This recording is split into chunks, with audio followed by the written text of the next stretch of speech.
दादी दादी दादी सब कुछ ठीक हो जाएगा। दादी आराम से आराम से।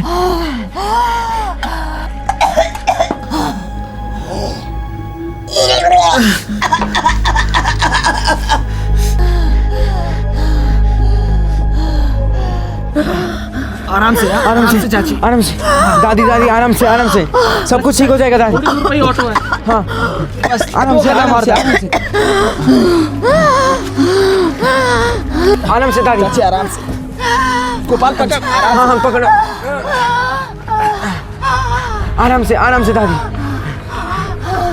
दीपक भैया अब माँ और पापा को खबर कर देंगे। हाँ मैं उन्हें बता दूंगा, तू बिल्कुल चिंता मत कर, तू जल्दी से अस्पताल पहुंच।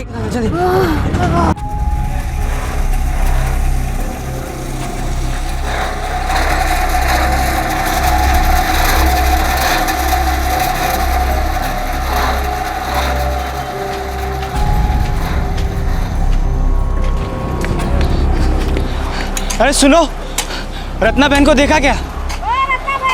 अरे रत्ना बहन, गोपाल की दादी की तबीयत बहुत खराब हो गई है। गोपाल उन्हें लेकर अस्पताल गया हुआ है। हे भगवान! अरे ओ गोपाल के बापू! गोपाल के बापू! क्या हुआ? अरे अम्मा की तबीयत फिर खराब हो गई, गोपाल उन्हें अस्पताल लेकर गया है। हे भगवान, फिर से अस्पताल।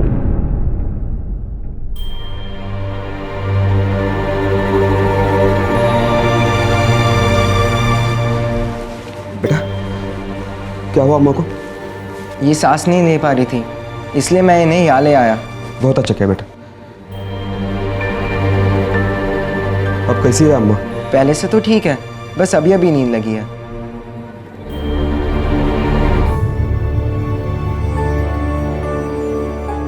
सर दोबारा ड्रिप चढ़ा है। इनका बीपी भी अनस्टेबल है। ये चौथी बार आई हैं अस्पताल में? जी डॉक्टर साहब, पिछले 2 महीनों में 4 बार बीमार हो गई है अम्मा। इनका पूरा चेकअप करना होगा। इनकी छाती में कंजेशन है, मेरा मतलब इनकी छाती में पानी भर गया है। हालत बहुत खराब है। डॉक्टर साहब, क्या दवा खिलाने से आराम नहीं मिलेगा? इस बार के लिए मैं दवा लिख देता हूँ, लेकिन इनकी हालत ऐसी नहीं है कि आप घर से बार बार इन्हें अस्पताल लेके आए। मेरा तो ये कहना है कि आप इन्हें यहीं एडमिट कर दो और सारा चेकअप करवा लो। लेकिन डॉक्टर साहब, खर्चा तो बहुत होगा ना? आपके पास बीपीएल कार्ड होगा तो खर्चे में रियायत हो जाएगी, लेकिन कुछ ना कुछ तो खर्चा लगेगा ही। और हाँ, वाकई हालत बहुत नाजुक है। डॉक्टर साहब, आप दवाइयाँ लिख दीजिए, हम फिर आकर दादी को एडमिट कर देंगे। ओके, जैसा आपको ठीक लगे।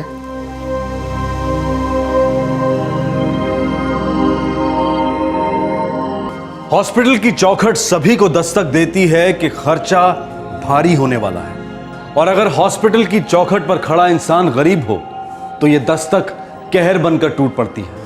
एक के बाद एक टेस्ट, महंगी दवाइयां, हॉस्पिटल के रूम का किराया, ये खर्चे आसमान छू जाते हैं और गरीब इंसान को जीते जी मार डालते हैं। गोपाल और उसका परिवार उत्तर प्रदेश को बिलोंग करता था, जो 10 साल पहले मुंबई के बोरीवली इलाके में आकर बस गए थे। गोपाल के माता पिता एक बिल्डिंग कंस्ट्रक्शन साइट पर मजदूरी करते थे और 17 साल का गोपाल पास के म्युनिसिपल स्कूल में पढ़ता था। गोपाल के पिता रघुराम अपनी बीमार मां का इलाज करवाने के लिए उसे गांव से मुंबई ले आए थे। इलाज का खर्च इस मजदूर जोड़े की कमर तोड़ रहा था।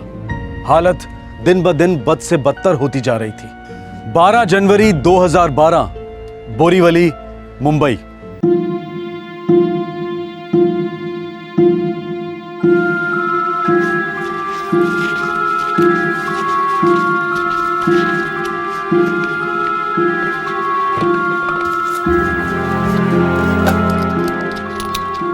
चालीस 620।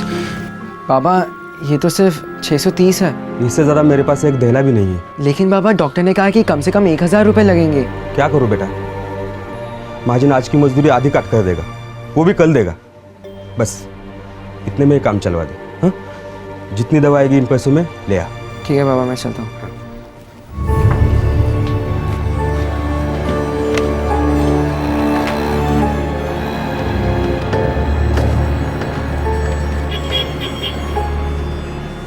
1755 रुपये।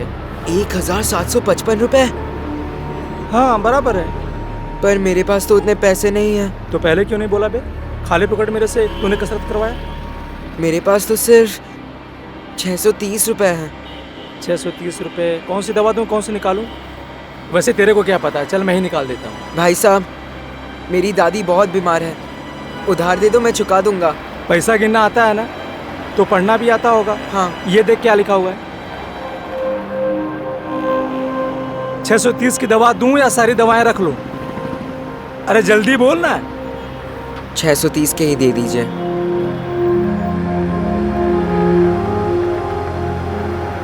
हे मोहन, ये सारी दवाएं अंदर रख।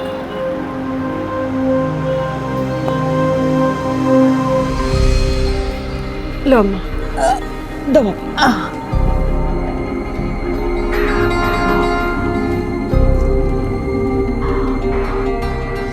बाबा, मैं सभी दवाइयाँ नहीं ला सका। कोई बात नहीं बेटा, जो ला सका उसी से काम चलाने की कोशिश करते हैं, हाँ? बाबा, कल से मैं भी काम पर लग जाऊंगा, मुझे भी पैसे कमाने हैं। नहीं गोपाल, हम पैसे का कछु ना कछु इंतजाम कर ही लेंगे। बेटा, तुम्हारा 12वीं का साल है, अगर तुम काम करोगे तो पढ़ोगे कब? माँ, दादी का इतना बुरा हाल है कि अगर इनका ठीक से इलाज नहीं किया तो वो चली जाएगी। दादी को पता चला कि तूने पढ़ाई छोड़ दी है तो वैसे ही मर जाएगी। तू हमारा एक ही सहारा है, पढ़ेगा लिखेगा कुछ बनेगा तो हम सब आराम से रहेंगे। देख, दादी की फिक्र मत कर, भगवान है ना। हाँ?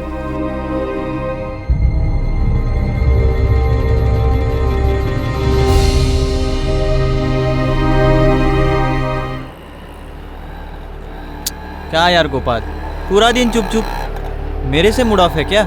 नहीं यार, ऐसा कुछ नहीं है। अरे तो फिर बात क्या है?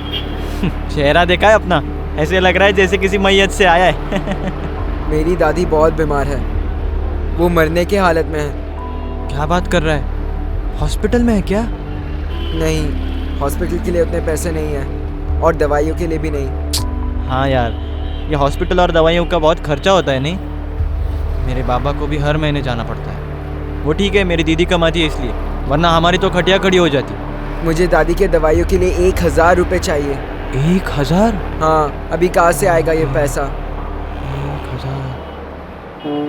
ए गोपाल, मेरे पास एक आइडिया है। क्या आइडिया? हाँ तू चल, मैं बताता हूँ। अरे मुझे अरे बोल, तू चल क्या तो सही, idea? मेरे पास आइडिया है।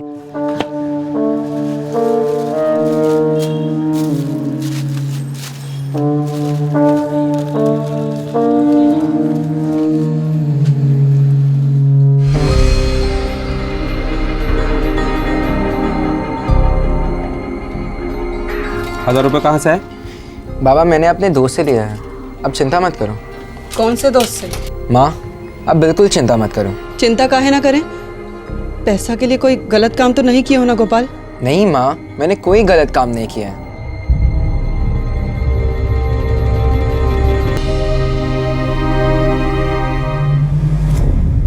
मुझे मेरा पैसा अभी के अभी वापस चाहिए, नहीं तो। बोला ना दे दूंगा।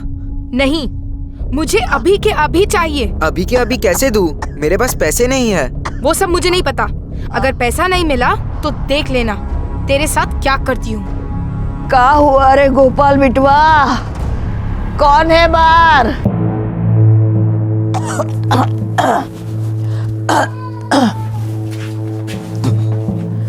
का बात है बिटवा, किससे झगड़ा करवा था बिटवा?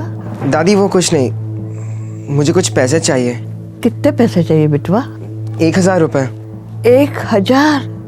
हे भगवान, इतने पैसे तो ना है बेटा हमारे पास। तो कितने हैं आपके पास दादी?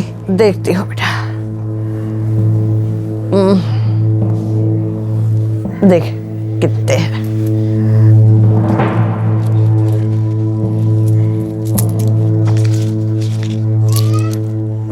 दादी, ये तो सिर्फ 123 रुपये है। बस बिटवा, इतने ही पैसे हैं हमारे पास। ठीक है दादी।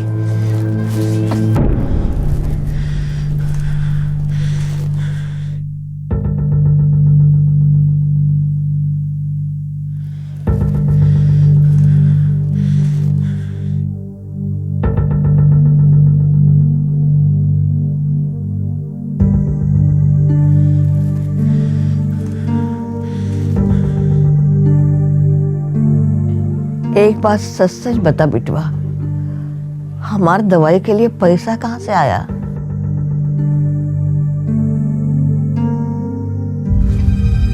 दादी, आप वो सब मत सोचिए दादी, आप सो जाइए, जल्दी से ठीक हो जाइए दादी।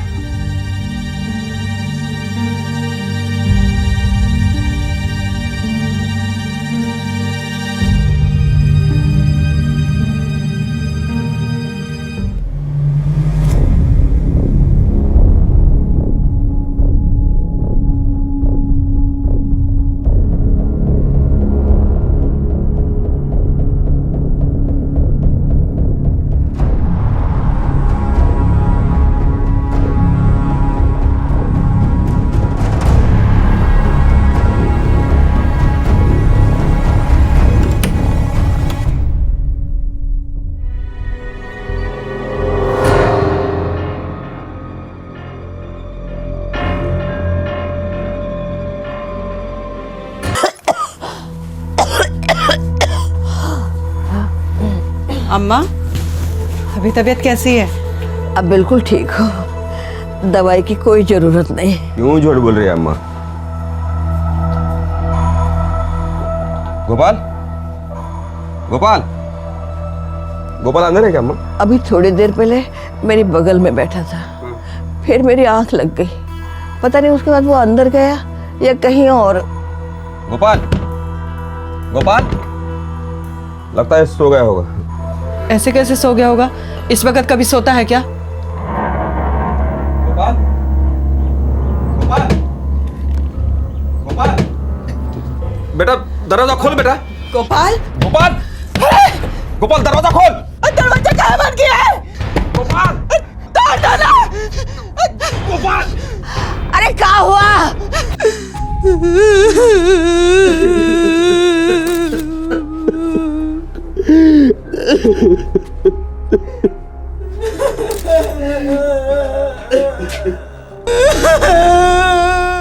सर, कोई सुसाइड नोट नहीं है। क्या हुआ था? पता नहीं, मैं और मेरी बीवी काम से लौटे, दरवाजा अंदर से बंद था। जब दरवाजा खोल के देखा तो सब कुछ खत्म हो गया था। जब ये सब हुआ घर में कौन था? गोपाल अकेला था? मेरी माँ थी, बाहर के कमरे में, बहुत बीमार है वो।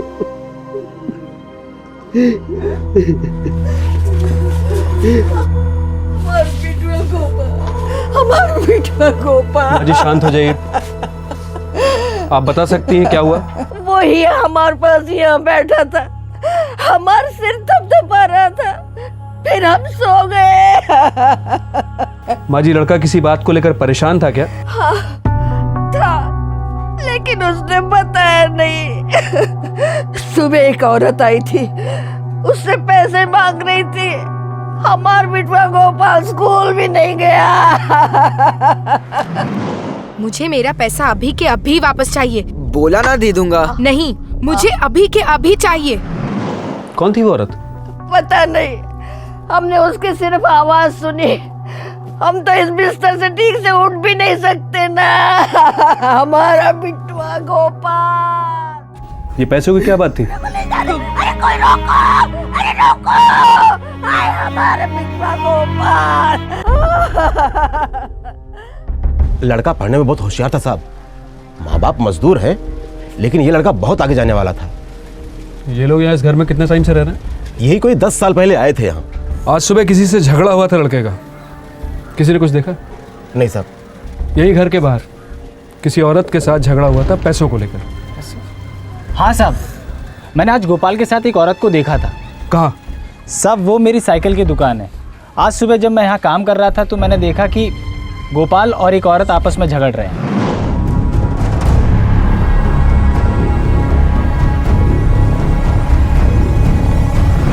साहब मैं ठीक से कुछ सुन नहीं पाया, लेकिन वो दोनों झगड़ रहे थे। गोपाल बेहाल लग रहा था साहब। वो औरत कौन थी? मैं उसे ठीक से देख नहीं पाया क्योंकि उसकी पीठ मेरी तरफ थी। तुम बता सकते हो गोपाल को 1000 रुपए किसने दिए थे? नहीं साहब।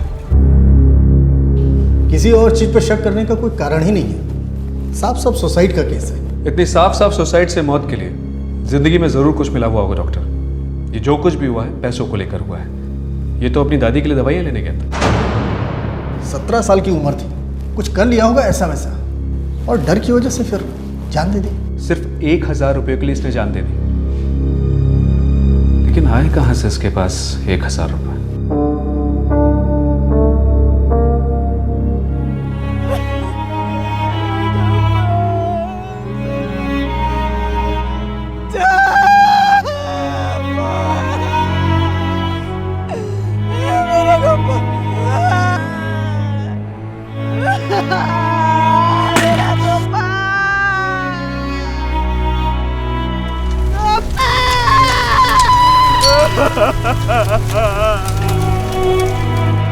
इस बात में कोई दो राय नहीं थी कि गोपाल का सुसाइड उस 1000 रुपए से जुड़ा था।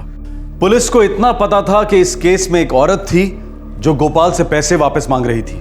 अब सवाल यह था कि गोपाल के पास वो पैसे कहां से आए और आखिरकार वो अजनबी औरत कौन थी। हमारा गोपाल हमारा सब कुछ था, पढ़ लिख कर कुछ करने वाला था वो। मुझे फिक्र हो रही थी उन पैसों के लिए उसने कुछ गलत काम किया होगा। ये सब हमार कारण हुआ है। भगवान हमें बुला क्यों नहीं लेता? अब नहीं जीना चाहते हम, बोझ बन गई हम सबके लिए। भगवान हमार गोपाल को लौटा दो, हमार गोपाल को लौटा दो, बदले में हमें ले जाओ। गोपाल का मोहल्ले या स्कूल में कोई खास दोस्त था जिससे हम बात कर सके? पता नहीं, वो गिरधारी लाल मानिकचंद म्यूनसिपलिटी स्कूल में पढ़ता था। 12वीं में था, बहुत उससे आता था, दिल का बहुत साफ था मेरा बच्चा। गोपाल मेरा सबसे अच्छा स्टूडेंट था। 10वीं भी हमारे स्कूल से पास की थी उसने, टॉप के नंबर आए थे उसके। फिर पता नहीं कब और कैसे वो बुरी संगत में फंस गया। उसका यहाँ कोई खास दोस्त जिससे वो बातें शेयर करता हो?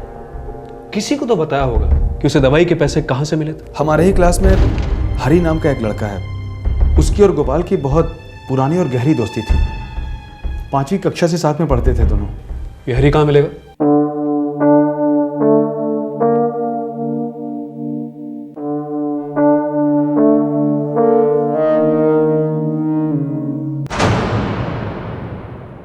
हरी, गोपाल ने किसी से 1000 रुपए लिए थे, किसी औरत से। तुम्हें पता है औरत कौन है? नहीं सर, मुझे नहीं पता। गोपाल तुम्हारा सबसे अच्छा दोस्त था। हाँ सर। नहीं, तुम उसके सबसे अच्छे दोस्त नहीं हो। तुम कुछ छिपा रहे हो, हमारी मदद नहीं कर रहे हो। नहीं सर, ऐसी कोई बात नहीं है, मुझे सच में कुछ नहीं पता। सोच लो हरी, अगर तुम कुछ छिपा रहे हो तो बहुत गलत बात है, और ये अपने दोस्त के साथ दगाबाजी होगी।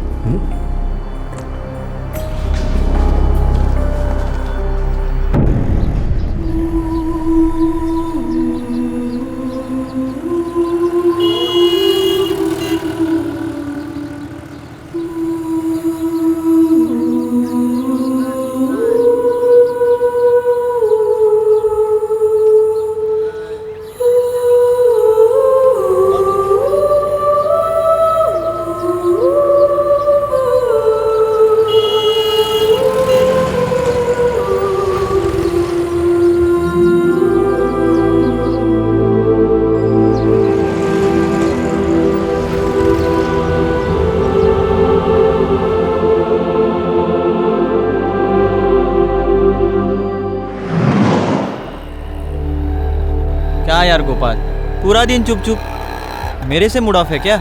नहीं यार, ऐसा कुछ नहीं है। अरे तो फिर बात क्या है? मुझे दादी के दवाइयों के लिए 1000 रुपये चाहिए। 1000? हाँ, अभी कहाँ से आएगा ये पैसा? 1000? ए गोपाल, मेरे पास एक आइडिया है। क्या आइडिया? हाँ तू चल, मैं बताता हूँ। अरे मुझे बोल, तू चल तो सही, मेरे पास आइडिया है।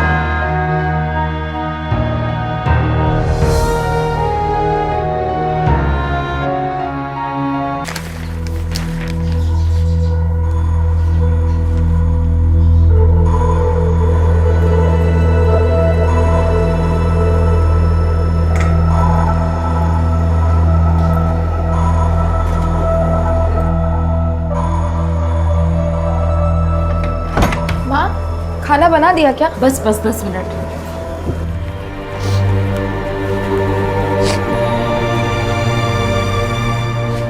अरे हरी, रो क्यों रहा है? दीदी, तुमने मेरे दोस्त को मार डाला। तुम खूनी हो। तुम्हारी वजह से गोपाल ने अपनी जान ले ली। तुमने मारा है उसे। चुप! जो दोबारा अपने मुंह से ऐसी बात निकाली तो, अबे तुझे शर्म नहीं आती अपनी दीदी को खूनी बोलते हुए? अरे उसके कारण तेरे पेट में खाना है, ये कपड़े पहने हुए हैं, स्कूल जा रहा है तू। गोपाल को अपनी दादी माँ की दवाइयों के लिए पैसे चाहिए थे दीदी। वो सारे पैसे लौटा देता, पक्का लौटा देता दीदी। अरे यार मुझे कुछ ठीक नहीं लग रहा। अगर तेरी दीदी बुरा मान गई तो? अगर उन्होंने मना कर दिया तो? अरे नहीं, वो मना कर ही नहीं सकती। मैं जानता हूँ ना। तू रुक यहाँ पे, मैं अभी आता हूँ। हाँ माँ, बाबा, नीना दीदी काम से लौटी है क्या? आ रही है बेटा, क्या काम है? नहीं कुछ नहीं। अरे बता। हाँ माँ।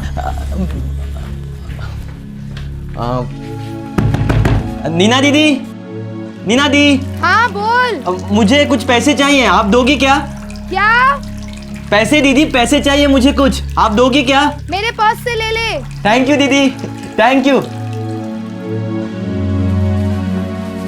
हाथ मुंह धो ले, मैं खाना लगाती हूँ। हाँ माँ। जल्दी जा।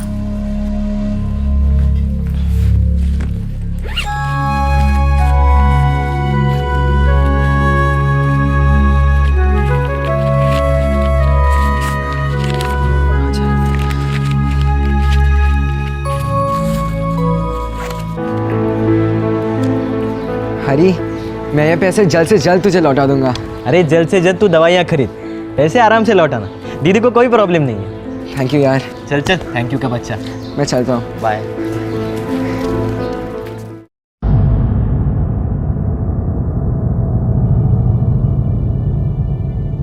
नीना, इस महीने की तनख्वाह मिली क्या? मुझे तरकारी लेने जाना है और इस महीने बिजली का बिल भी भरना है। हाँ हाँ मिली ना माँ, आपको रात को देना ही भूल गई। दे तो जरा।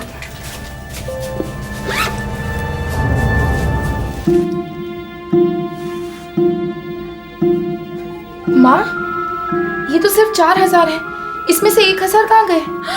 देवा रे देवा, अरे कहीं गिराई विराई तो नहीं है तूने? नहीं नहीं माँ, 2-2 बार गिनकर पर्स में रखे थे। तो फिर पर्स में ही होंगे ना, अच्छे से देखा तूने? हाँ। इसमें तो कहीं भी नहीं है। अरे अब क्या करेंगे, सारा खर्चा महीने का सर पर है।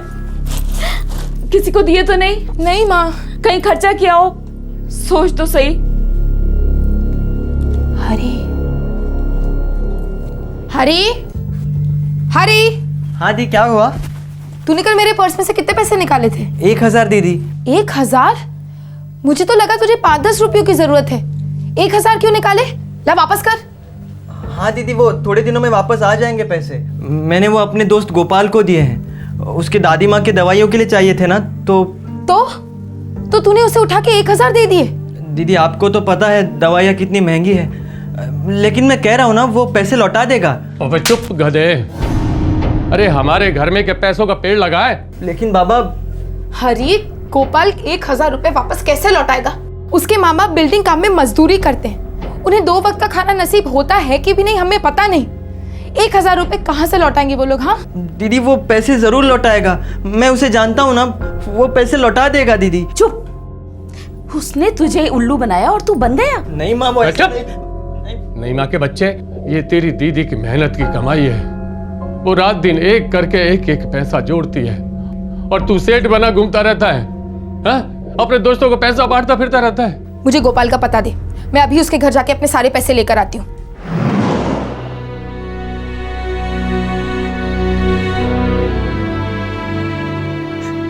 गोपाल पूरे पैसे लौटा देता दीदी, लेकिन आपने उसे डराया, उसे तकलीफ दी और उसने अपनी जान ले ली। हरी, हरी, हरी, हरी मेरी बात तो सुन। हरी, हरी सुन तो।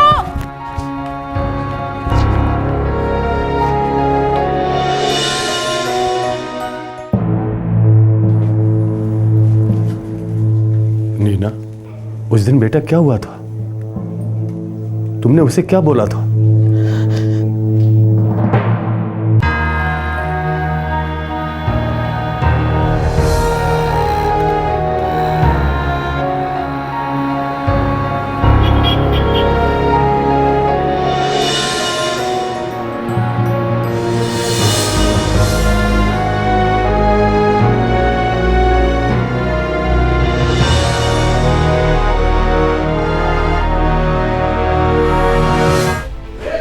और स्टेशन के बाद लूटा पाटी हुई तो उसका क्या हुआ?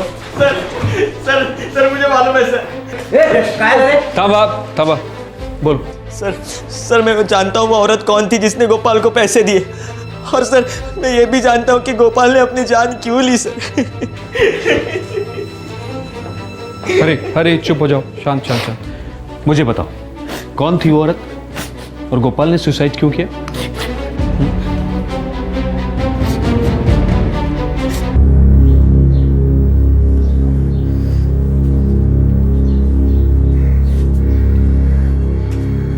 नीना साफ बताओ, तुमने गोपाल से ऐसा क्या बोला था? मुझे तो सिर्फ मेरे पैसे वापस चाहिए थे सर। मुझे नहीं पता था कि वो इतना बड़ा कदम उठाएगा, उसे इतना बुरा लग जाएगा।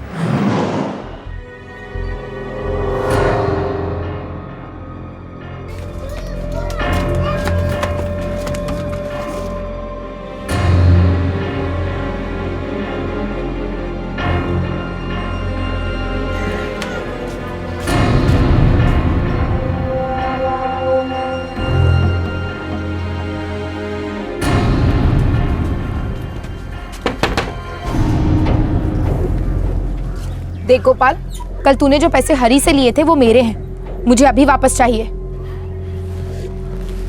एक मिनट दीदी, नीचे आइए। दीदी मैंने वो पैसे तो दादी के दवाइयों पे खर्च कर दिए। झूठ बोलता है, कोई दवाई ववाई नहीं खरीदी तूने, उड़ा दी होंगे कहीं।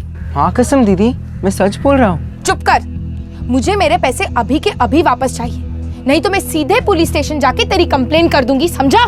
दीदी ऐसे मत कीजिए, मैं बोला ना मैं आपके पैसा लौटा दूंगा। क्या हुआ रे गोपाल बिटवा, कौन है बाहर?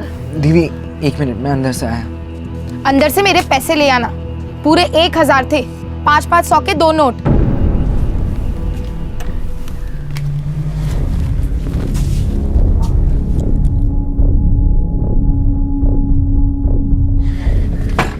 दीदी मेरे पास अभी सिर्फ 123 रुपए हैं, ये भी मैंने दादी के पोटली में से लिए हैं। मैं जल्द से जल्द आपको बाकी के पैसे लौटा दूंगा।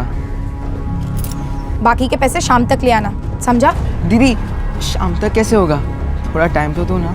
मुझे कुछ नहीं मालूम, कहीं से भी लेकर आ, लेकिन गोपाल शाम तक अगर मेरे पैसे नहीं लाया ना तो मैं सच कह रही हूँ, मैं पुलिस स्टेशन चली जाऊंगी। और अगर तुझे ऐसा लगता है कि मेरा पागल भाई हरी तेरा साथ देगा तो भूल जा। और पता है मैं पुलिस को जाकर क्या बोलूंगी? क्या दीदी? रेप, तूने मेरा रेप करने की कोशिश की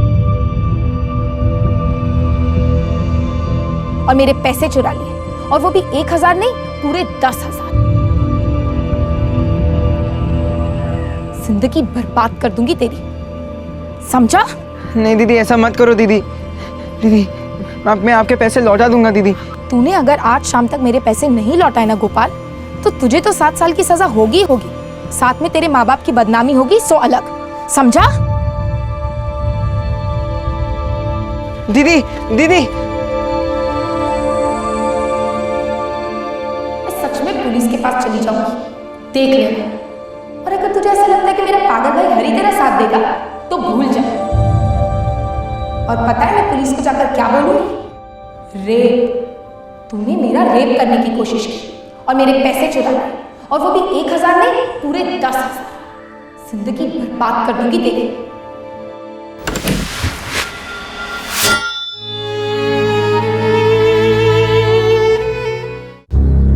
नीना, तुमने वाकई उस लड़के की जिंदगी बर्बाद कर दी। सर मैंने तो उसे सिर्फ धमकी दी थी ताकि वो मेरे पैसे लौटा दे। मुझे सच में नहीं पता था कि वो इतना बड़ा कदम उठा लेगा। तुमने भी तो उसे इतनी बड़ी धमकी दी थी, एक पल के लिए भी नहीं सोचा कि उस बेचारे के दिल दिमाग पर क्या बीतेगी। वो एक बहुत अच्छा लड़का था, एक अच्छा स्टूडेंट, अपने गरीब माँ बाप का इकलौता सहारा। सिर्फ 1000 रुपयों के लिए तुमने उसे इतना जलील किया कि उसने अपनी जान ले ली। 1000 रुपए मेरे लिए भी जिंदगी और मौत जैसे थे सर। हमारा परिवार भी गरीब है, एक पैसा मायने रखता है। मेरी सैलरी सिर्फ 5000 है, उसमें बाबा की दवाइयाँ, घर के खर्चे, हरी की पढ़ाई। टूटी हुई चप्पल पहन के ऑफिस जाती हूँ मैं सर। 6 दिवालियां निकल गई, घर वालों ने नए कपड़े नहीं पहने, मेरे पास सिर्फ 2 जोड़ी है जिन्हें रोज धो कर पहनती हूँ। महीने के आखिर में हाथ में 10-20 रुपए भी नहीं बचते सर। और मेरे भाई हरी ने 1000 रुपए उठा के गोपाल को दे दिए। भूखे मरना पड़ता हम सबको सर। दुनिया ये बातें नहीं देखती, किसी को कोई पड़ी नहीं है। और मैंने तो सिर्फ धमकी दी थी, मैं तो खुद बहुत डरी हुई थी सर। अगर गोपाल पैसे नहीं लौटाता तो हमारा क्या होता सर? हमारा क्या होता?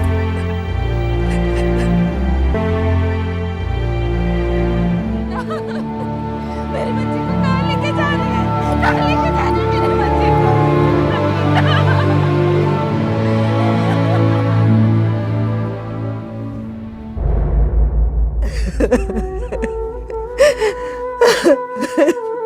मैंने अपने आप को मार देना चाहिए था। मैं बोझ बन गई हूँ सबके ऊपर। मेरा गोपाल मेरे कारण चला गया। मैंने तुम दोनों की जिंदगी खराब कर दी। मुझे माफ कर दो रघु बेटा। रत्ना बहू मुझे माफ कर दो। जीना मरने से भारी पड़ रहा है।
9 दिसंबर 2010 मोटरसाइकिल के पीछे बैठी लड़की थी 24 वर्षीय प्रिया पारेख। ये लड़की अहमदाबाद के एक बीपीओ में काम करती थी। उस दिन वो बहुत उदास थी क्योंकि वो उसके पिता की 5वीं डेथ एनिवर्सरी थी। उसका ऑफिस कलीग पंकज मैत्री उसे घर तक लिफ्ट दे रहा था। प्रिया को भनक तक नहीं थी कि उस हाईवे पर इतना बड़ा हादसा दस्तक देने वाला था।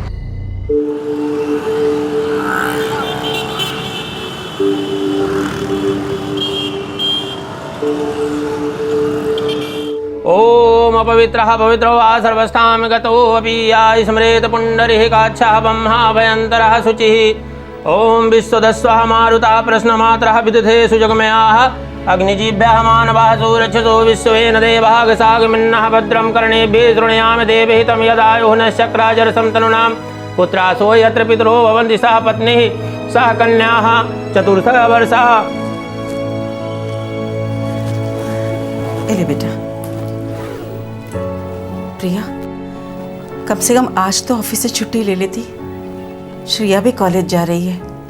तेरे पापा की बरसी है आज बेटा, और अकेले में मेरा दम घुटता है। ऑफ तो मैं भी लेना चाहती थी माँ, लेकिन सीनियर ने बिल्कुल मना कर दिया। हो सके तो मैं 1 आध घंटा जल्दी आ जाऊंगी आज।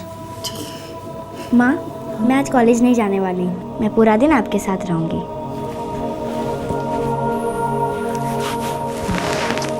अपना ख्याल रखना, हाँ, संभाल के जाना। चलो श्रिया, आज तुम्हारे पापा जिंदा होते ना तो अभी तक तो तुम्हारी दीदी की शादी हो गई होती। माँ, 4 साल से पापा की बरसी में तुम यही रट लगाई बैठ जाती हो। बेटा, दिल हल्का हो जाता है मेरा। लेकिन माँ, दिल भारी करती ही क्यों? दीदी अपने काम में बहुत खुश हैं। हम सब एक दूसरे का सहारा बने हुए हैं। और क्यों इतनी उतावली हो रही हो दीदी को घर से भगाने के लिए? बेटा बुरा लगता है मुझे कि शादी की उम्र में वो हम दोनों को संभाल रही है। बेटियां घर संभाले तो कौन सा माँ बाप हो गया माँ। 3-4 साल में मुझे भी नौकरी लग जाएगी, फिर हम दीदी के लिए एक अच्छा लड़का ढूंढेंगे। और वैसे भी दीदी की उम्र ही क्या है। लेकिन बेटा तेरे पापा अगर होते ना तो। माँ पापा हम सबके अंदर जिंदा है और वो इस वक्त बोल रहे होंगे क्यों फिल्मी डायलॉग मार के बोर कर रही हो। माँ मुझे बहुत भूख लगी है, कुछ खाए?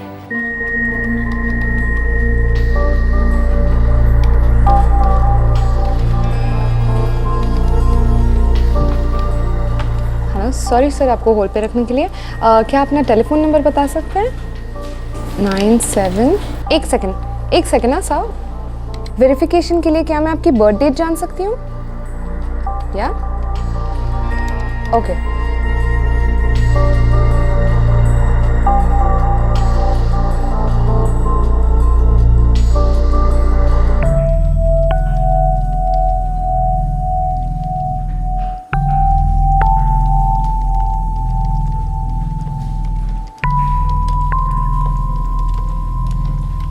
सर मैं आपकी कोई और मदद कर सकती हूँ? Have a good day. Hi Priya. Hi. क्या हुआ, तुम परेशान लग रही हो? नहीं तो। नहीं, मुझे ऐसा लगा। सब कुछ ठीक है। एनीवे पूछने के लिए थैंक्स। Take care.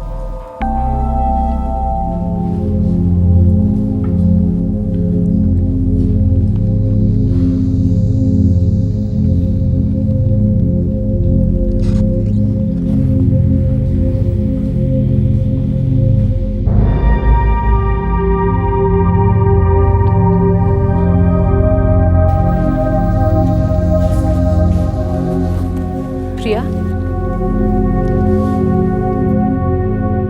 आज तेरे डैड की डेथ एनिवर्सरी है ना यार। मैं समझ सकती हूँ तू कैसा फील कर रही है। मैं अपने डैड को बहुत मिस करती हूँ दीदी। कभी कभी लगता है वो बहुत जल्दी चले गए। कितनी सारी चीजें करनी बाकी थी, कितनी बातें अधूरी रह गई है। सब कुछ वापस आ सकता है लेकिन माँ बाप कभी वापस नहीं आ सकते। हाँ यार, ये बात तो तेरी बिल्कुल सही है। अच्छा अब बिल्कुल चुप हो जा। मेरी शिफ्ट ख़त्म हो गई है, मैं घर जा रही हूँ। और जैसे ही तेरी शिफ्ट ख़त्म हो मेरे घर आ जाना, साथ में चाय पियेंगे। तेरा भी थोड़ा चेंज हो जाएगा। आएगी ना? ये हुई ना बात। चल घर पे मिलते हैं। बाय।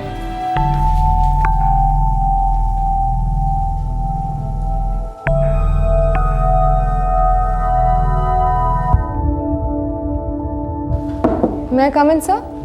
हे प्रिया, या कम इन। हाँ कहो। सर मुझे आज हाफ डे चाहिए था। Half day? क्यों, कोई प्रॉब्लम है? हाँ, तबीयत कुछ ख़राब है। प्रिया आज 3 एग्जीक्यूटिव्स कैजुअल लीव पर है और 2 सिक लीव पर। आज बहुत शॉर्टेज है स्टाफ की। किसी और दिन मांगते तो सैंक्शन दे देता, लेकिन आज सीरियसली प्रॉब्लम है। एक काम करो, शाम को जल्दी चली जाना। बस अभी 6 बजे तक रुक जाओ। Okay sir. Thank you so much Priya. वैसे तुम्हारा ये हाफ डे मैं नोट करके रखूँगा, किसी और दिन ले लेना, ठीक है? Thank you.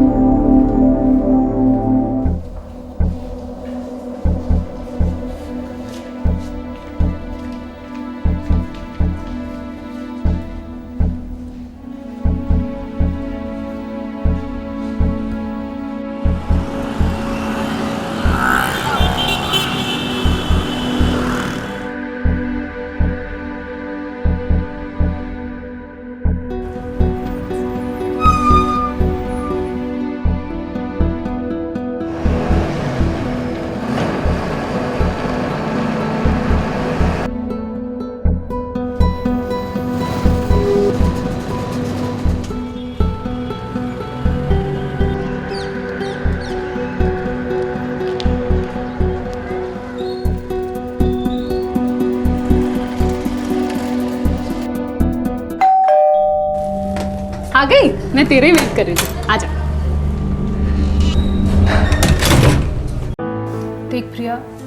मेरी बात को गलत मत समझना, पर अब तुझे अपने डैड की डेथ को भुलाकर ज़िंदगी एक नए सिरे से शुरू करनी चाहिए। इस तरह उदास रहकर कैसे चलेगा यार? मैं जानती हूँ निधि, मैं ट्राई करते रहती हूँ। एक दिन इस खालीपन को ज़रूर दूर करूँगी। इस खालीपन से उभरने का एक रास्ता बताओ। एक हैंडसम सेंसिटिव बॉयफ्रेंड। अरे मैं सच बोल रही हूँ, बॉयफ्रेंड हर मर्ज की दवा होता है। अपने आप में इतनी बड़ी परेशानी होता है कि हर परेशानी छोटी लगती है। तो बहुत बुरी लड़की है निधि। मैं बुरी लड़की हूँ? आप तो बहुत अच्छी लड़की हैं। अच्छा एक काम करो, ये बॉयफ्रेंड का पाप तो मत करो, शादी की आग में कूद जाओ, बर्बादी.com पे कोई बकरा फंसाओ। शादी अभी कहाँ, अभी तो श्रेया का ग्रेजुएशन कंप्लीट होना है, उसको भी कोई अच्छी खासी नौकरी मिल जाए, तब तक मैं भी कोई सेविंग्स कर लूँ। माँ का ख्याल भी रखना है ना, तुझे तो पता है ना, पापा के ऐसे अचानक चले जाने के बाद घर में इमोशनल और फाइनेंशियल कंडीशन बहुत ही ख़राब थी। तभी थैंकफुली ये जॉब मिल गई, ये तो पता नहीं क्या होता।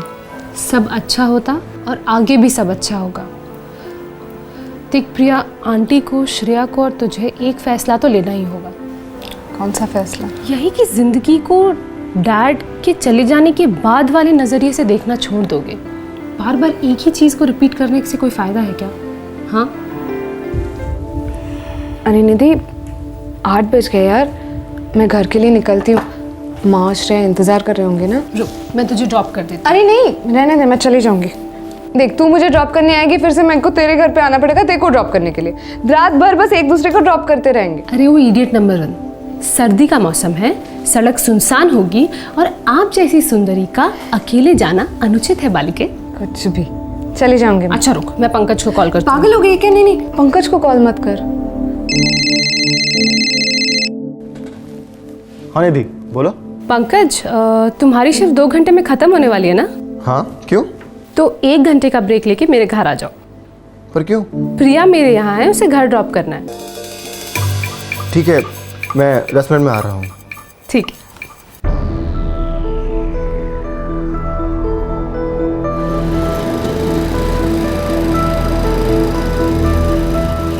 Bye bye bye.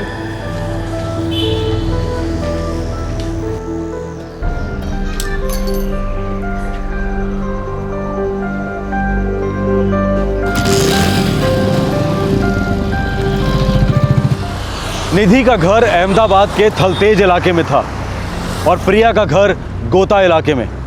दोनों घरों के बीच ज़्यादा दूरी नहीं थी, लेकिन फिर भी निधि को प्रिया की फिक्र थी, इसलिए उसने उन्हीं के ऑफिस कलीग पंकज को बुलवाया था प्रिया को घर तक छोड़ाने के लिए। इन 2 घरों के दरमियान रास्ते पर उस रात होने जा रहे हादसे के बारे में किसी को कोई अंदाज़ा नहीं था।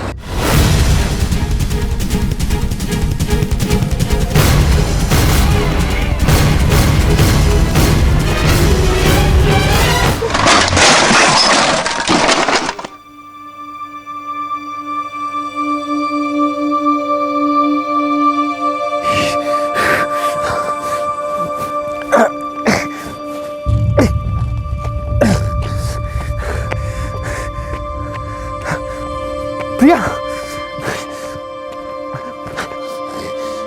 प्रिया, प्रिया उठो प्रिया। गॉड, प्रिया। हेलो, हाँ पंकज, प्रिया को ड्रॉप कर दिया? नहीं यदि हमारा एक्सीडेंट हो गया है। क्या? कैसे? प्रिया कैसी है? मुझे लगता है ये बेहोश हो गई है। कहाँ हो तुम लोग? हम लोग हाईवे पर हैं। तुम वहीं ठहरो पंकज, मैं कुछ करती हूँ।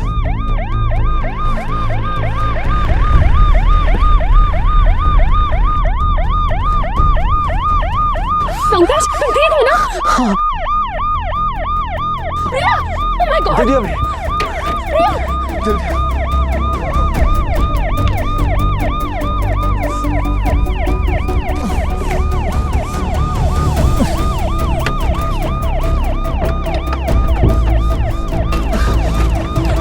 प्रिया,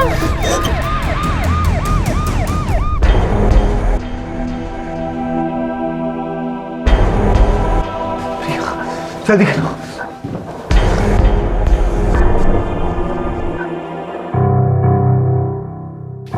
पंकज तुम भी अपना हाथ डॉक्टर को दिखाओ, दवाई लगवाओ, तब तक मैं श्रेया और आंटी को कॉल करती हूँ।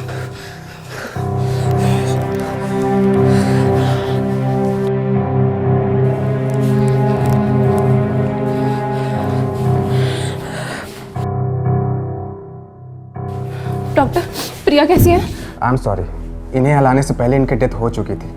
ये एक पुलिस केस है और मुझे पुलिस को इन्फॉर्म करना होगा।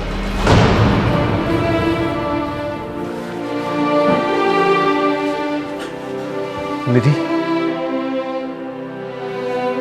प्रिया ठीक है ना? निधि, निधि कैसी है प्रिया? कहाँ है वो? मुझे मिलना है उससे। नीनी दीदी बोलिए ना, प्रिया दीदी कहाँ है, कैसी है वो? प्रिया हमारे बीच में नहीं रही। क्या बकवास कर रही है तू? मैं नहीं मानती, मुझे मेरे प्रिया से मिलना है। कहाँ है वो? दीदी मर नहीं सकती।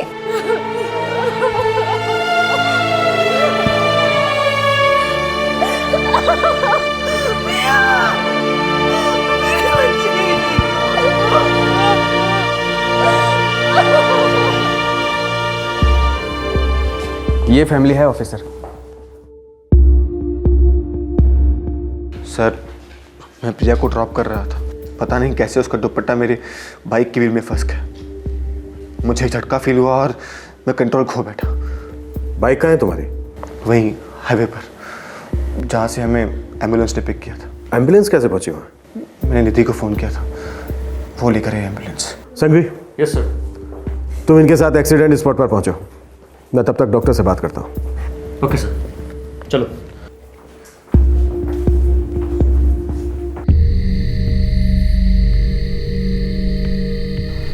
लड़की पिछली सीट पर बैठी थी?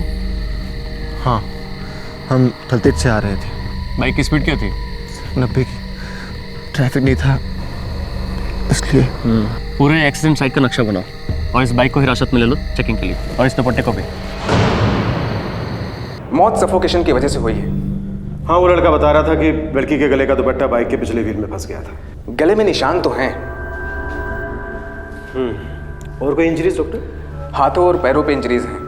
किस तरह की इंजरीज? खरोंचे। कोई फ्रैक्चर? No fractures. डॉक्टर, ये आपको थोड़ा अजीब नहीं लगा? हाँ, मुझे अनयूजुअल लगा, तभी मैंने ये बात फैमिली के सामने नहीं उठाई। बाइक पलट गई, लड़की के गले का दुपट्टा बाइक के पिछले व्हील में फंस गया, जिसकी वजह से लड़की की मौत तो हो गई, लेकिन उसकी कोई भी हड्डी नहीं टूटी। लड़के के हाथ में भी एक मामूली सी चोट है और पैरों पे कुछ खरोंचों के निशान। बस। एक और चौंकाने वाली बात है इंस्पेक्टर। वो क्या डॉक्टर? लड़की के हाथ में जो निशान है, ये बाइक के गिरने के निशान नहीं है, ये नाखून के हैं। मुझे तो दाल में कुछ काला नजर आ रहा है डॉक्टर। मुझे भी, क्योंकि सिंपल सा लॉजिक है। बाइक की व्हील में अगर लड़की का दुपट्टा फंसता है तो गले की हड्डी टूटनी चाहिए थी, लेकिन गले की हड्डी तो सही सलामत है।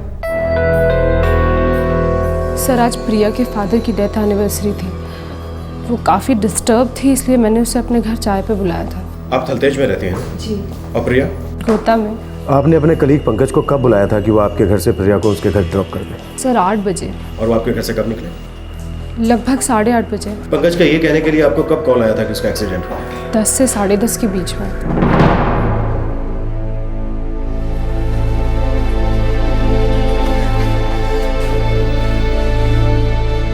देखिए माँ जी, मैं आपका दुख अच्छी तरह से समझ सकता हूँ, पर हम डिटेल्ड पोस्टमार्टम के बाद ही बॉडी को रिलीज कर पाएंगे। क्यों? बस हमें ये पक्का करना है कि एक एक्सीडेंट ही है और कुछ नहीं। हाँ? इंस्पेक्टर, क्या मतलब है आपका? ये एक्सीडेंट नहीं है। केस तो एक्सीडेंट का ही रजिस्टर हुआ है, पर क्या है कि कुछ कड़ियाँ ठीक से मिल नहीं रही है। ख्याल रखने का।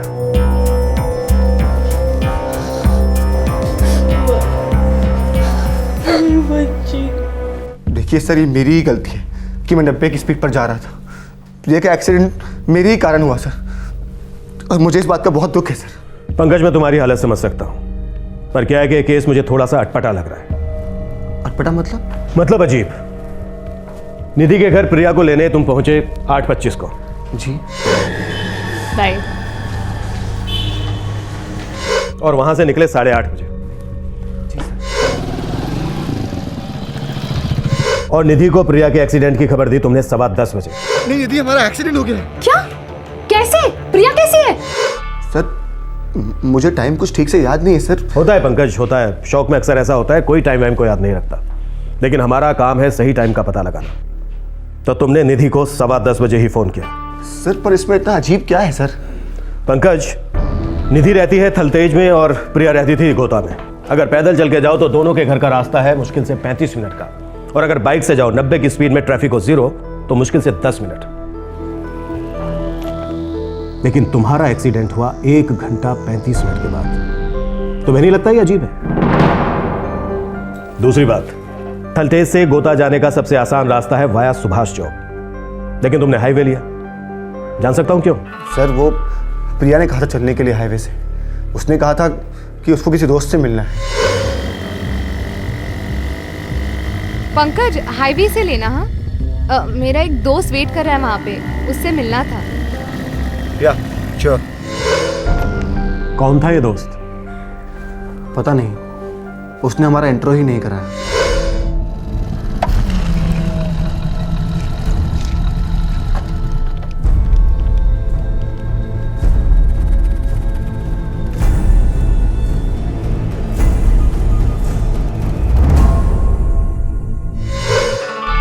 उसने हेलमेट पहना हुआ था। तो जाहिर सी बात है तुम उसका चेहरा नहीं देख पाए होगे। जी सर। पंकज, जैसा कि तुम बता रहे हो, इतनी देर रात उसके गले मिलना, इतने लंबे समय तक उससे बातचीत करते रहना, तो काफी गहरा रिश्ता होगा दोनों के बीच। मुझे वो उसका बॉयफ्रेंड लग रहा था सर। प्रिया इतनी देर तक उससे बात करती रही, तुम उसका इंतजार करते रहे, फिर भी उसने अपने बॉयफ्रेंड को नहीं बोला घर ड्रॉप करने के लिए, तुम्हारी बाइक पर आकर बैठ गई। ये तुम्हें अजीब नहीं लगा? सर ये बात तो मुझे भी अजीब लगी सर। पता नहीं सर उसने ऐसा क्यों किया। कोई बात नहीं, हम उस फ्रेंड को ढूंढ निकालेंगे, पूछेंगे उससे ऐसा क्यों हुआ, क्यों नहीं हुआ। ओके सर, मैं जाऊं? पंकज, शहर में ही रहना, हमारी फिर मुलाकात होगी। जी सर।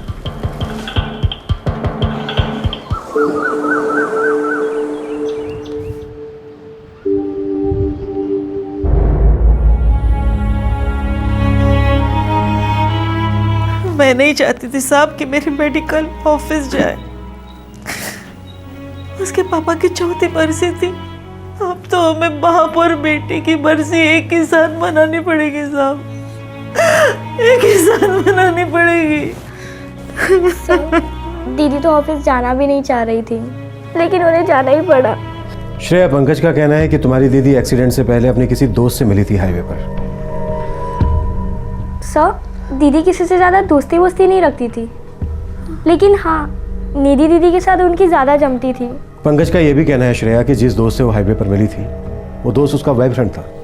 मुझे ये बात नामुमकिन लगती है सर। दीदी की लाइफ खुली किताब थी, और अगर बॉयफ्रेंड होता तो माँ और मुझे पहले पता होता। नहीं सर, ऐसा तो बिल्कुल भी नहीं है। अगर प्रिया का कोई मेल फ्रेंड होता जो इतनी रात में उससे हाईवे पर मिलने आता तो मुझे ज़रूर पता होता। ये पंकज किस किस्म का इंसान है? सर, पंकज, मैं और प्रिया तो 3 साल से एक ही टीम में काम कर रहे हैं। प्रिया और पंकज के बीच में कोई अनबन? नहीं। कोई प्यार मोहब्बत? बिल्कुल भी नहीं। सर, दीदी हम दोनों के साथ सारी बातें शेयर करती थी। बॉयफ्रेंड होने का तो सवाल ही नहीं होता। मेरे पति के गुजर जाने के बाद इस घर का सारा खर्चा उसी ने उठा रखा था, ऊपर से इसकी पढ़ाई का खर्चा भी वही संभालती थी साहब। मेरी बेटी अब नहीं रही साहब। सर, कुछ गड़बड़ है क्या? उस दिन भी आप कह रहे थे कि शायद ये एक्सीडेंट ना हो। देखिए, लगता तो एक्सीडेंट ही है, लेकिन मौजूदा सबूत ये कह रहे हैं कि ये एक्सीडेंट किसी प्लान के तहत हुआ है, या शायद कुछ ऐसा हुआ है जिसे एक्सीडेंट की शक्ल दी जा रही है।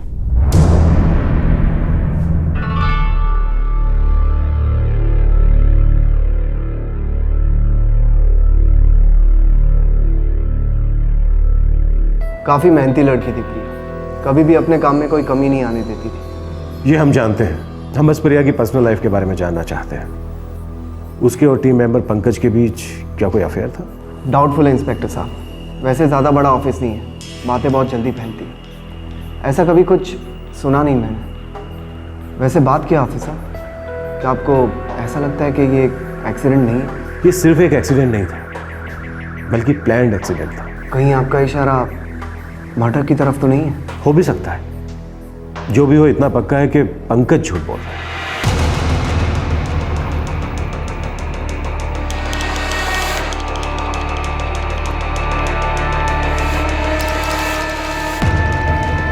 जी सर। हमें लगता है तुम्हारा जो एक्सीडेंट हुआ वो कोई एक्सीडेंट था ही नहीं। मुझे नहीं पता आप क्या कहने की कोशिश कर रहे हैं, लेकिन वो एक्सीडेंट था, बहुत बुरा एक्सीडेंट।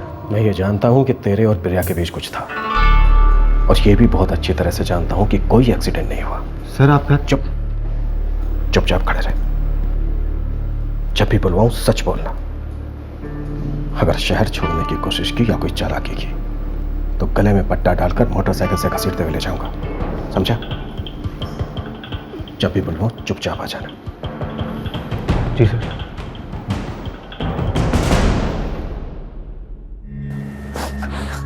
पहले तुम्हारे पापा हमें छोड़कर चले गए, फिर तुम्हारी प्रिया दीदी। पता नहीं श्रेया हमारा क्या होने वाला है बेटा। माँ तुम फिक्र मत करो, मैं जिंदगी भर तुम्हारी देखभाल करूंगी।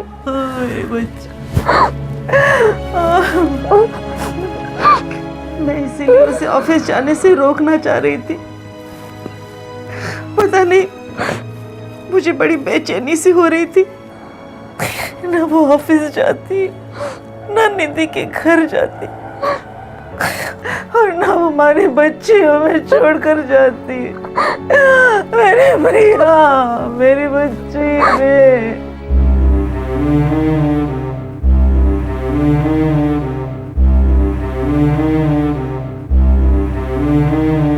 सर, इस निधि का कोई इन्वॉल्वमेंट नहीं लगता है। इसे वाकई पता नहीं कि पंकज और प्रिया के बीच में कुछ था। संघवी, मैं दावे के साथ कह सकता हूं इस पंकज ने ही प्रिया का कत्ल किया है, फिर उसे एक्सीडेंट का रूप दिया है। अब सवाल यह है कि पंकज ने प्रिया का कत्ल क्यों किया?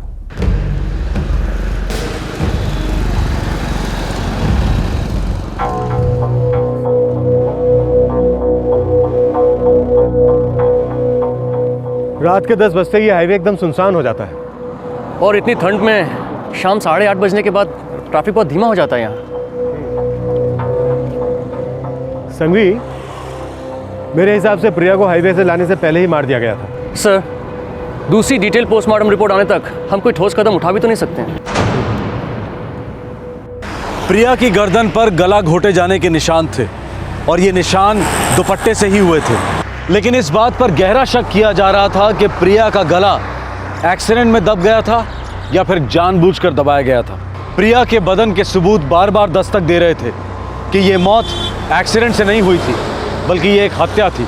जब दूसरी पोस्टमार्टम रिपोर्ट आई तब पुलिस का शक यकीन में बदल गया। हमने दोबारा से पूरा पोस्टमार्टम किया है। क्या फाइंडिंग है डॉक्टर? हॉस्पिटल की पहली पोस्टमार्टम रिपोर्ट के अनुसार प्रिया की मौत डेड ऑन अराइवल घोषित किया गया है। आई एम सॉरी, इन्हें हलाने से पहले इनकी डेथ हो चुकी थी। यही कोई 11:10 पर। लेकिन बॉडी के एनालिसिस के बाद हम कह सकते हैं कि इनकी मौत 9:30 से 9:50 के बीच में हुई थी। पंकज ने निधि को 10:15 बजे फोन किया एक्सीडेंट के बारे में बताने के लिए, यानी मौत के 25 मिनट बाद। मतलब आपका शक सही है, मौत हाईवे पहुंचने से पहले ही हुई होगी। एक बात और इंस्पेक्टर, प्रिया की मौत से चंद मिनट पहले इसके साथ रेप किया गया है। ताज़ा घाव है, सीमेन सैंपल से, फोर्स एंट्री है।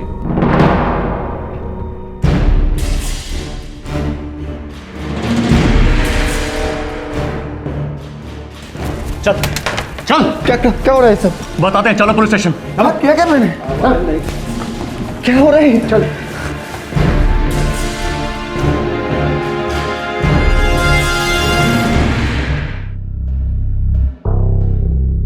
प्रिया की मौत दुपट्टे से हुई जरूर है, पर उसका दुपट्टा मोटरसाइकिल के किसी व्हील में नहीं फंसा, बल्कि दुपट्टे से उसका गला घोटा गया है। गला घोटने से पहले उसके साथ बलात्कार भी किया गया है।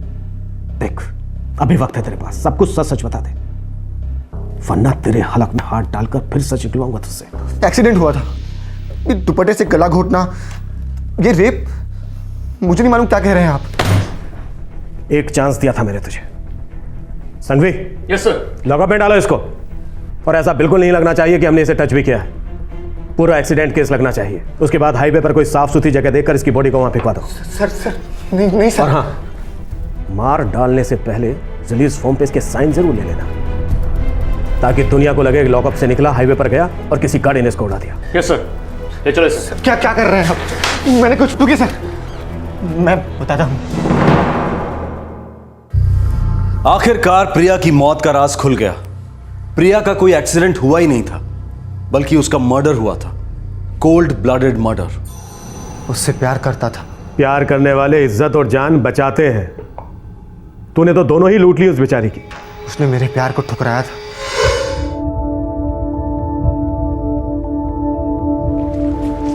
प्रिया।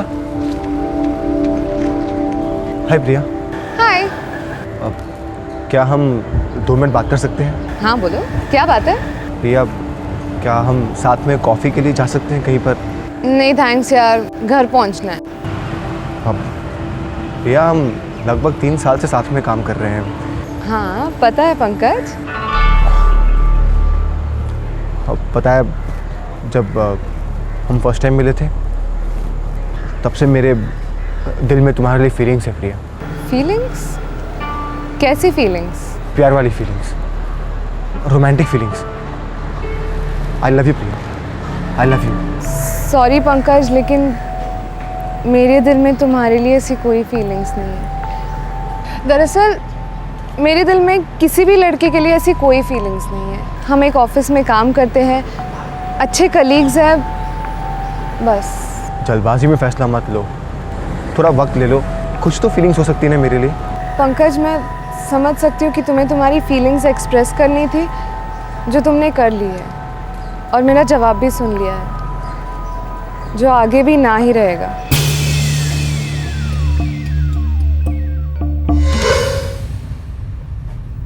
मुझे मालूम था कि उसकी फैमिली रिस्पॉन्सिबिलिटीज भारी हैं। वो प्यार कमिट नहीं कर सकती थी, लेकिन मैं भी क्या करता। मैं जितनी बार उसे देखता, मेरा प्यार बढ़ता ही जाता था।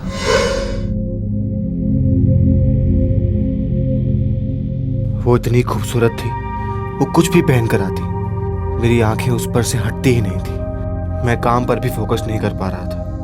मैंने हमेशा उसके बहुत करीब जाने की कोशिश की, लेकिन वो कभी मुमकिन ही नहीं हुआ। फिर उस रात जब निधि ने मुझे फोन किया कि प्रिया को ड्रॉप करना है, मेरे तो होश ही उड़ गए। मैं इतना खुश जिंदगी में नहीं हुआ था।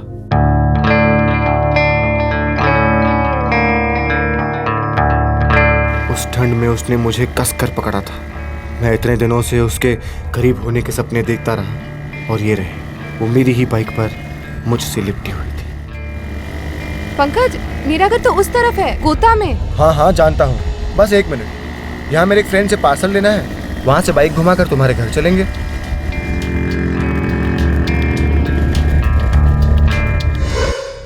तो पंकज मैत्री, तूने जो हमें बताया कि प्रिया का कोई दोस्त हेलमेट पहने हुए उसका इंतजार कर रहा था, वो झूठ था। और तूने प्रिया को जो कहा कि तेरा कोई दोस्त इंतजार कर रहा है, वो भी झूठ था।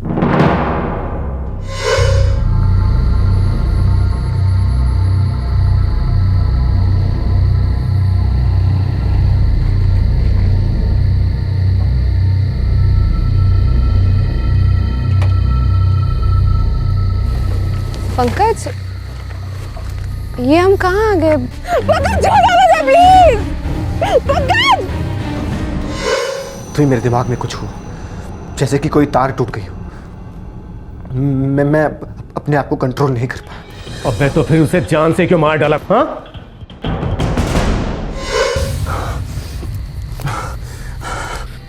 प्रिया, आई एम सॉरी प्रिया, मैं रोक नहीं पाया प्रिया। मैं कंट्रोल नहीं कर पाया प्रिया। प्रिया, मैं कंट्रोल नहीं कर पाया। क्या कर रही हो प्रिया? आई लव यू प्रिया। अगर तुम्हें लगता है कि मैं चुप बैठूंगी तो तुम बहुत बड़ी गलती कर रहे हैं। मैं चुप नहीं रहने वाली। मैं अभी के अभी पुलिस स्टेशन जा रही हूँ। मैं तुम्हारी जिंदगी बर्बाद करने वाली हूँ। तुम्हें फांसी पे चढ़ाऊंगी मैं। हमारी शादी हो जाएगी प्रिया, हमारे बच्चे होंगे, हम किसी को नहीं बताएंगे प्रिया। मेरा नाम भी मत लेना अपनी जुबान पे। तुम नीच हो, कीड़े हो तुम।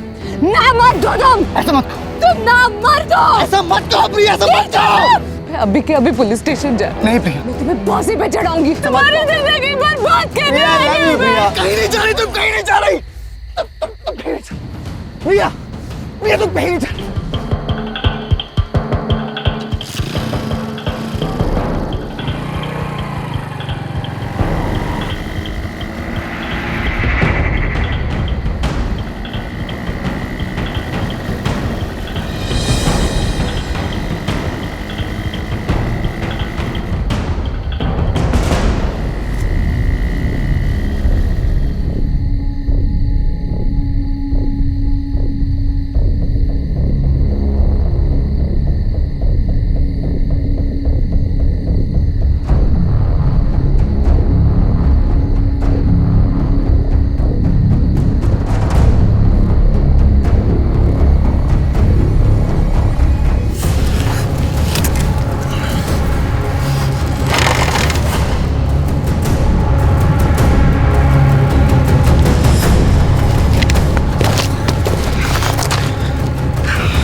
प्रिया ने सच कहा था तुझसे कि तू डरपोक है, नामर्द है। तूने एक ऐसी लड़की की आबरू लूटी है, उसे जान से मार डाला है जो अपने परिवार का सहारा थी। वो सारे फर्ज निभा रही थी जो समाज एक बेटे से अपेक्षा करता है।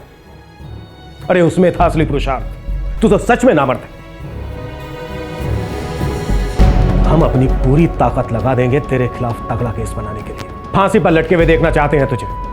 ऐसी सजा हो कि देश भर में कोई भी किसी लड़की के साथ ऐसा करने की सोच तक ना सके। ले जाओ इसे।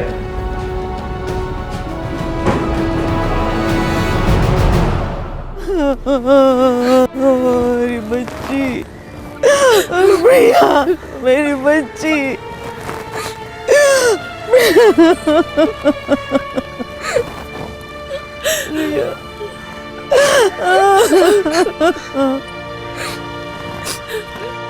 सिर्फ एक विकृत दिमाग ही ये सोच सकता है कि किसी औरत के बदन पर काबू पा लेने से वो उसके दिल को भी जीत सकता है। रेप ये कायरों का हथियार है।